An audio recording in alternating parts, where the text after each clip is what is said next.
Deaf-mute horror author Maddie Young lost her abilities to hear and speak after contracting bacterial meningitis at age 13. The disease caused permanent hearing loss. Hoping to advance her writing career, Maddie leaves New York City and lives an isolated life in the woods with her white cat. Her friend Sarah visits her one evening to return a copy of her book, and they talk about her isolation and Sarah's desire to learn more sign language. Later that night, a masked killer with a crossbow attacks Sarah and chases her to Maddie's house. A bloodied Sarah bangs on the door shouting for help. She goes unnoticed by Maddie as she is deaf, and the killer stabs Sarah in the stomach 13 times, resulting in her death.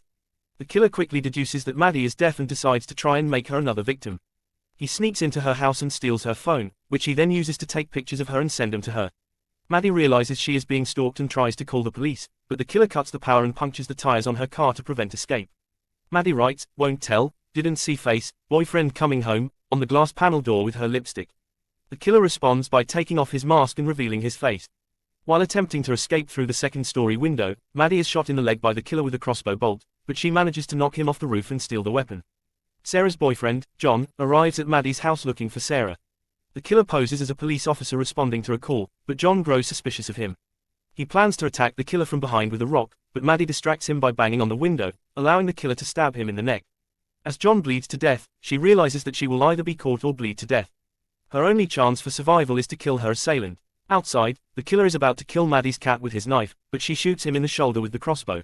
When he threatens to enter the house, Maddie writes, "Do it, coward," on the door with her own blood.